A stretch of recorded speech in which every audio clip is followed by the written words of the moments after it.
Hello, I'm Chris Langley, and this is Eye on Inyo Local Book. And I have here today Philp Johnson, who has actually now taken full control and ownership of it. And he's going to talk to us about that business. And he might even mention honeybees somewhere along the way, but we won't get into that too much. That'll be a different show. So talk to me about distributing the local book. Well, look, we do about 28,000 phone books here in the Eastern Sierras, and we like to have hands-on involvement.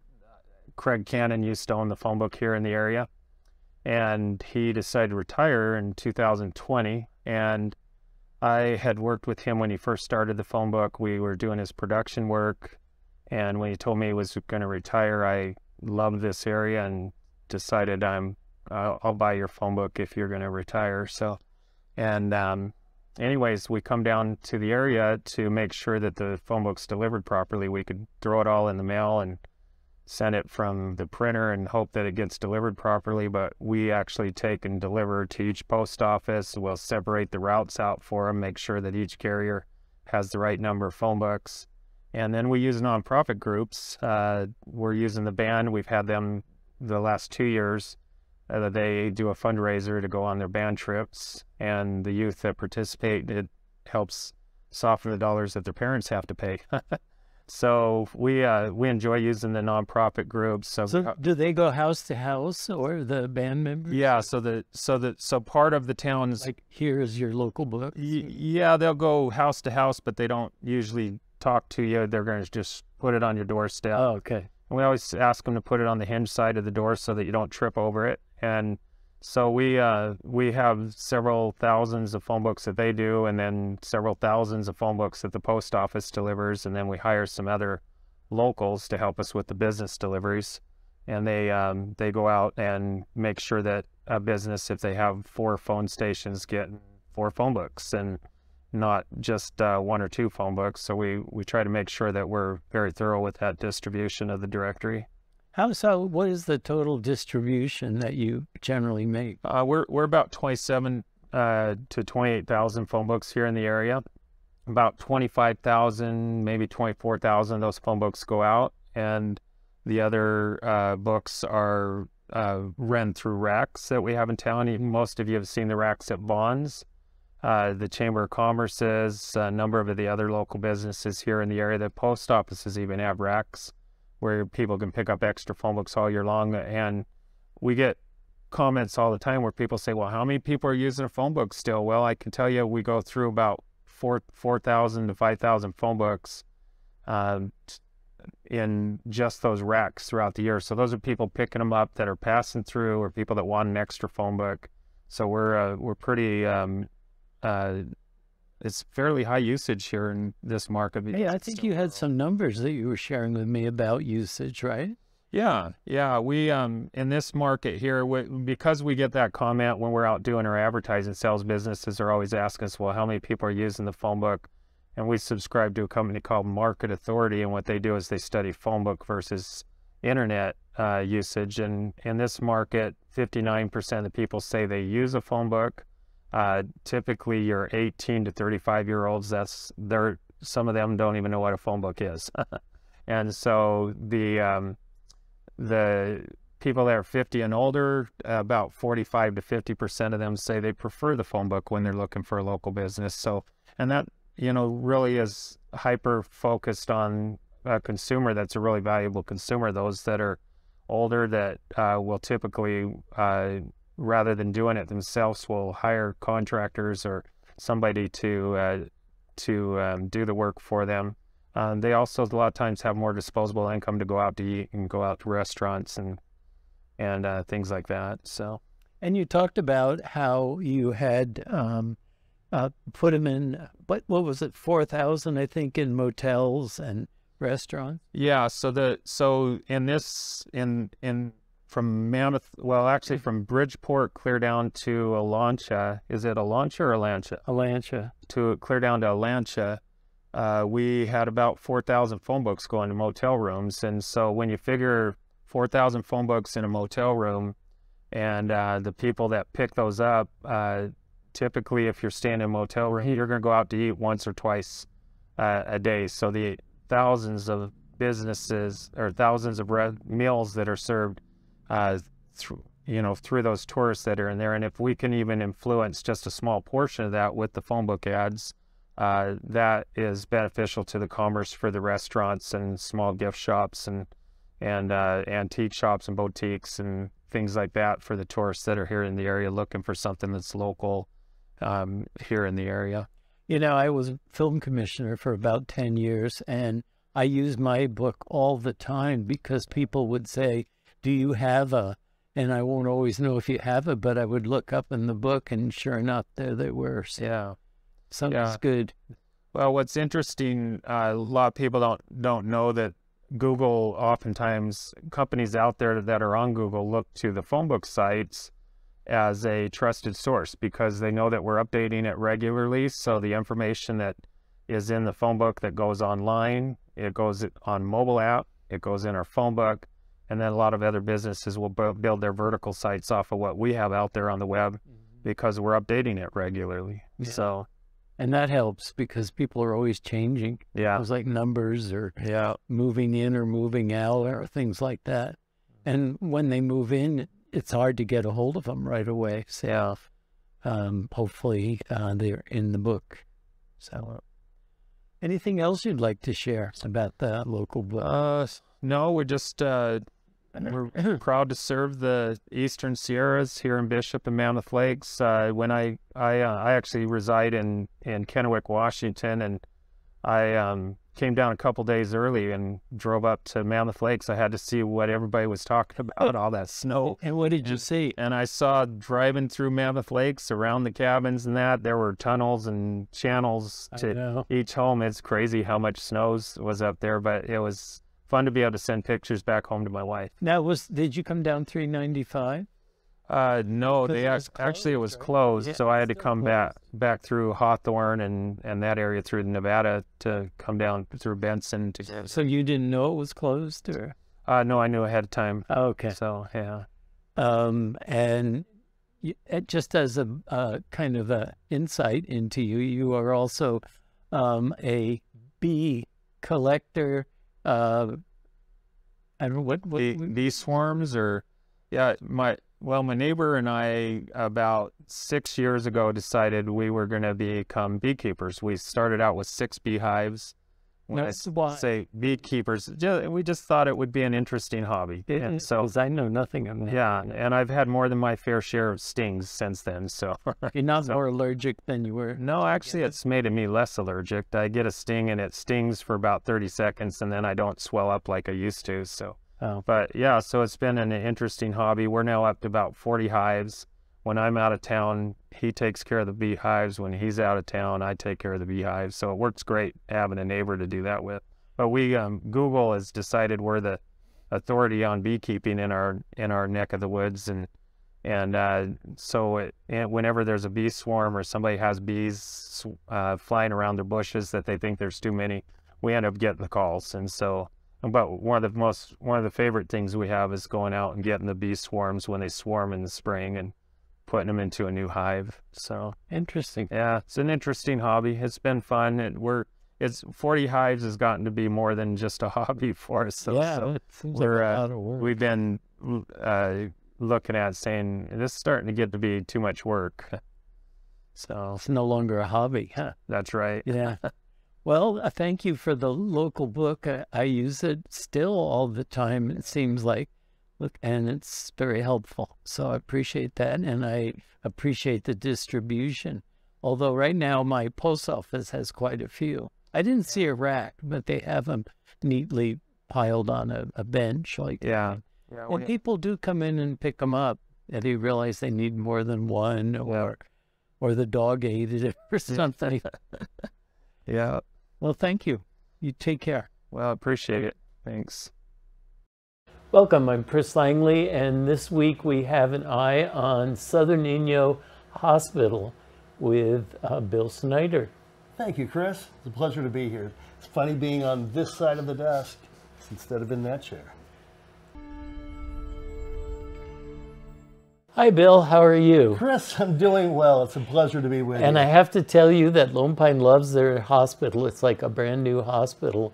So why don't you tell us about the celebration on May 20th? Okay, to explain the celebration, a little bit of history first for those who may not be aware. It wasn't too long ago that Southern Inyo Hospital in Lone Pine was in, as you know, very dire straits. 3 almost back-to-back bankruptcies, not very good management, and frankly, from what I've heard, the medical care quality went down. And the hospital got what I understand is a well-deserved bad reputation. And just as things were at their darkest, then Jackie Hickman and the board hired Dr. Peter Spires to be the new CEO. He infused a new management structure that demands excellence, and not only excellence in teamwork, all kinds of great things, but steady improvement even upon your excellence. So that culture has revitalized and re-energized the hospital. We're now financially doing quite well. We're not in any bankruptcy situation at all. We're operating in the black. We have some great programs that I'll talk about at another time if you're kind enough to have me back. But to kind of kick off and show everyone, hey, we're back, we're alive, we're thriving, we're having our first annual Health and Community Fair on Saturday, May 20th from 10 to 2. So that's what I'm here to talk about today. So what's going to be happening during that 4-hour period? Well, I'm excited. We have Sandy in the High Country playing music. More importantly, we'll have a lot of the hospital employees out on the front grass there doing lots of free things. We'll be doing blood pressure checks. We'll be doing glucose monitoring, glucose level checks. We'll have the American Red Cross teaching CPR. We'll have a lot of governmental agencies and non-governmental organizations doing various presentations out there on the grass, as well as some vendors peddling their wares. So to attend, it's completely free. If you want to buy something from the vendors, that of course is between you and the vendors. And we'll have some great food. We're still kind of settling that right now as far as exactly who will be there. But the RSVPs I've received so far, there's going to be some really good food, and kind of keeping in mind that it's a health fair, but also a community fair. That's a great lawn to have it on too. It's just right in front. I always see that lawn as I'm going by, and it's well kept. It's beautiful, and I never see many people on it. So it'll be fun to have a festival happening there. It will. And yeah, we were talking about it yesterday at a meeting. The way it is a beautiful lawn, and trying to figure out what we're going to have a petting zoo. Ooh. And how we're going to do the petting zoo without disturbing the beautiful lawn. We got that, no problem. Well, they'll probably fertilize the lawn a little. They will indeed. That's all biodegradable good stuff. And we're going to have a bounce house for the kids. Of course, great. Those are free also. I'm hoping for a Bill-sized bounce house. They've told me they don't make those. Oh. So I can tell you're very excited about it. And, I am. And you look really great. You've been Thank you, really Chris. enjoying your job there, I can tell. I am. Good people. It's a different culture from what I'm used to. So there's a little bit of an adjustment there, but just the structure of it. And like I said, Peter Spires demanding excellence, but also giving you the tools to achieve that excellence and the teamwork, so that together we're building and achieving excellence. It's a culture that I don't believe I've ever worked under quite this way before. It's quite refreshing, quite invigorating. And a metaphor that I kind of came up with in my mind is that after the 3 bankruptcies, and the mismanagement and the decline in healthcare and all that happened before Peter came. And the way that we're now financially stable, growing, the tremendous programs that we'll have that if you're kind enough to have me back, I'll talk about, that are just miraculous, some of them Star Trek stuff to my mind, then it's kind of like a phoenix rising from the ashes of financial and almost medical disaster. And this new energy, the new invigoration is kind of the focus of this health and community fair because, as you know, bad news travels quickly and lingers in the air, whereas good news doesn't travel nearly as quickly and tends to fall off the radar. We've got nothing but good news there, and we want people to come out and experience with us and share it with us. Well, that's exciting. I'm sure Lone Pine, and you serve a very large area. I'm sure everybody will come because I hear nothing but compliments from people who have had services or been in there or had tests done, and it's just very exciting, almost miraculous.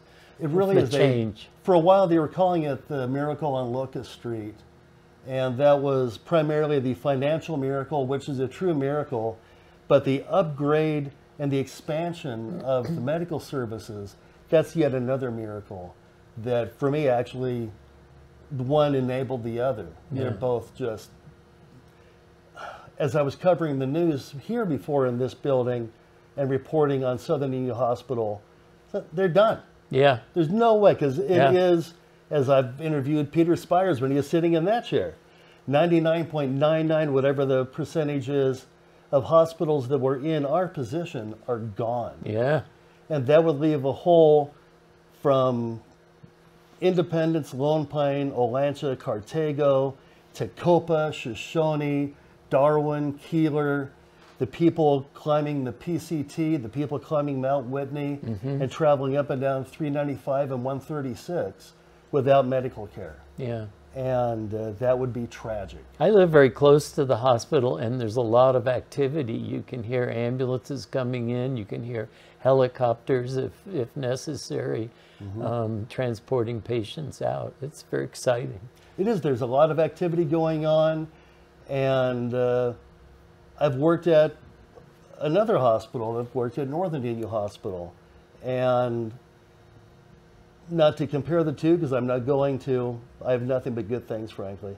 But it's not even controlled chaos at Southern Inyo Hospital. It's just controlled, systematic. They've got their routine down. They know how to deal with it. And it's just an impressive orchestra to watch them perform their concertos every day. As a non-medical person myself. I like the music it's metaphor. And Peter's a great conductor. Yeah. I'm Chris Langley. Thank you for watching. I hope you'll be attending the Health Fair Festival at Southern Inyo Healthcare Hospital on May 20th from 10 to 2. Welcome to Skippable News. We have a guest today, John Lindsey. He's newish to the area within the last couple of years, and he is the window guy.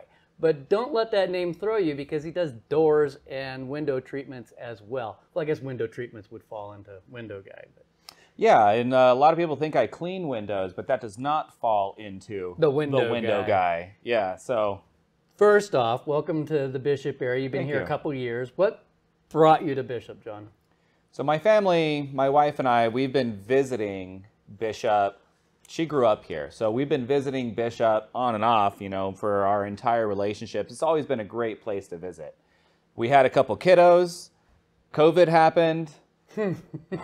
Her mom, her whole family still live up here. So we wanted to kind of get out of the Orange County area. We wanted to make sure that we were putting our best foot forward when it came to raising these kids, and Bishop just always seemed like kind of a natural choice for us. And it takes a village. It's been really, really great, our kids just being with Nana and her uncles and her cousins, and it's been wonderful for our kids, definitely. So that pretty much is why we're up here. Yeah, well, I ran into your mother-in-law yesterday at Amigos, Belinda Tackett. Oh yeah, she's there once a day, I think. We had a conversation about you coming in here and doing this, so it's good to have you in the area. And So let's find out first, before I go through my list of questions, tell us what the window guy does. So the window guy is a full-service replacement window and door company. Okay. So I'm pretty much taking out the middleman. I am your go-to person for all things windows replacement, door replacement, window treatment replacement. There's no other contractor involved. I am your one-stop shop when it comes to everything. So you can come to me and I can give you a bid for what the windows would be, how much they would be installed, what the painting would be, and that would all be included in the quote. All right, so you just said instead of a contractor. What's the difference then between replacement and new construction? So with new construction, you have a nail fin. So a nail fin is what's attached to your studs. Okay, yes. When you are building It's got that a house. lip around it. It's got that lip around it, and it has little elongated holes in it all the way around, and that's what you're putting in some galvanized nails into the studs all the way around the window opening. Okay. Okay? And then you're putting trim to cover up that those things. So replacement would be taking the majority of that window out, but without taking out those elongated nail finned Because that would be a weatherproof membrane. So new construction replacement. Right. Okay. So a new construction replacement would be, I'd be taking off the trim from the house. All right. Whatever that may be. I'd be then taking off that nail finned window. I'd unnail everything. okay. And now I've compromised the water management membrane. Right. So now I have to re-flash that entire opening. And normally people's windows are, you know, this thick. Okay, yeah. You know, they're old aluminum, Right, I mean, or it could be old wood or what have you. But for the most part, there's drywall on the inside or there's some sort of casing on the inside. So after I do that, we have to now cut back all that drywall. We have to cut back all of that casing because windows nowadays are made structurally sound and they're all 3 inches wide. Okay. So I got to cut all that back. There's a whole bunch of demolition and just it gets real dirty. It's real messy. It takes a lot longer. And then I put in the new window. I nail it all the way around and then I add casings all the way around that and then we have to paint it. Okay. Okay. So it's just, it's way more involved.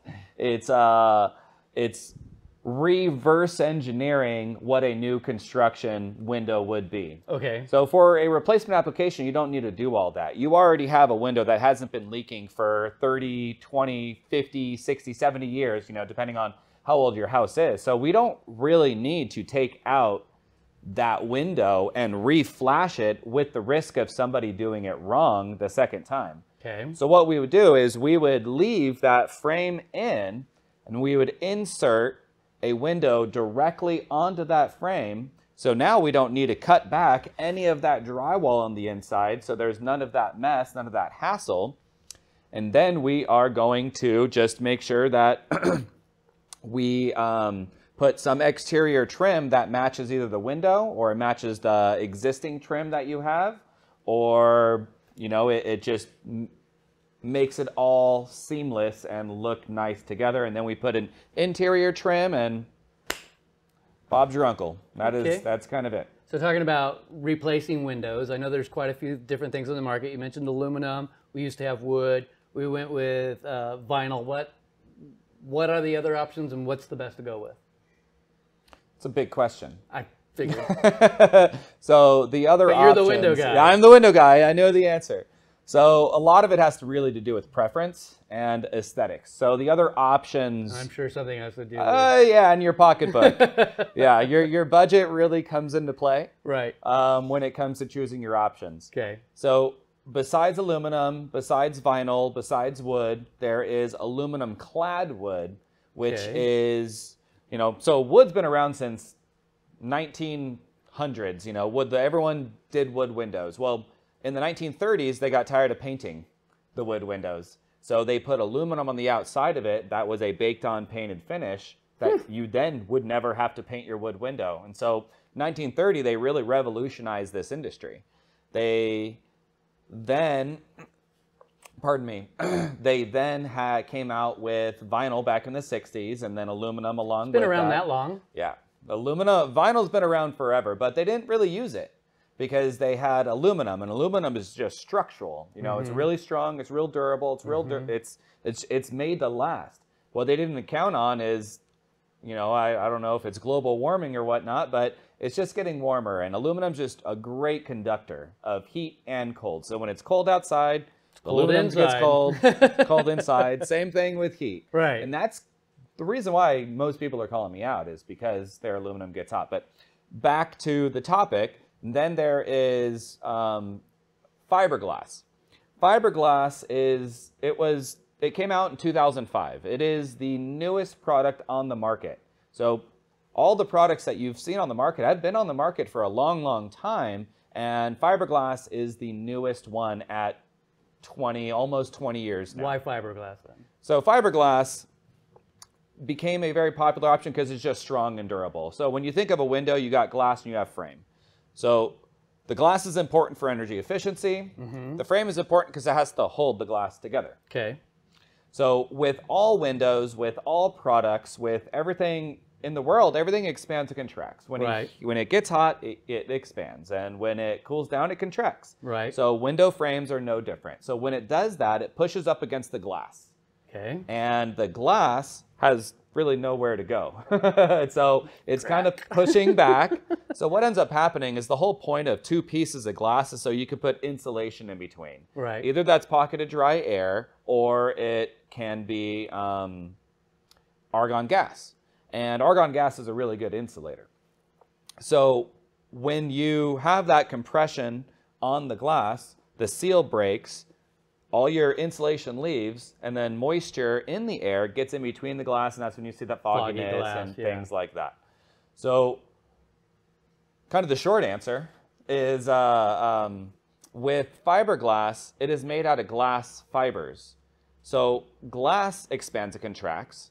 Well, it's expanding and contracting at the same rate as the actual fiberglass, or pretty darn now close to it. So they're expanding, contracting together rather than fighting against each other and pushing on each other. So you're not going to have the actual seal failure that you would normally see on a 10-year window sometimes, you know, or a 20-year window. To me, this is going to be the next 100, 150-year-old window. It's just going to be made for it. What's the cost difference between a vinyl window then and this new fiberglass?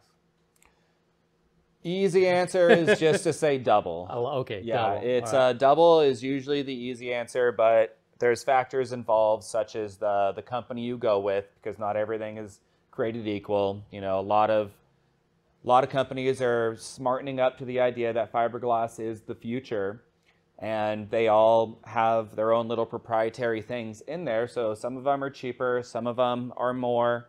And the technology that goes into that window and the company that stands behind it is what's going to change that price point. But easy answer is just to say it's going to be twice as much as vinyl. Okay, well, you said companies that you would go with. What companies do you represent or use? I use Milgard. Okay, and good company. Yeah, very good company. They have every product that you can imagine. They have fiberglass, they have aluminum, and they have vinyl. And then I go with Marvin. And Marvin is just, to me, the cream of the crop of all companies. They only sell quality products. They always stand behind their warranties. They are just really, really good to deal with. I really, really like being a Marvin representative. And they have aluminum clad wood, fiberglass. They don't sell vinyl. Okay. Aluminum, and fiberglass clad wood. Why don't they sell vinyl? So vinyl is not a long-term option. So they decided a long time ago that they didn't want to put their name on an actual product that wasn't going to stand the test of time. So vinyl's just known to expand and contract at a much higher rate.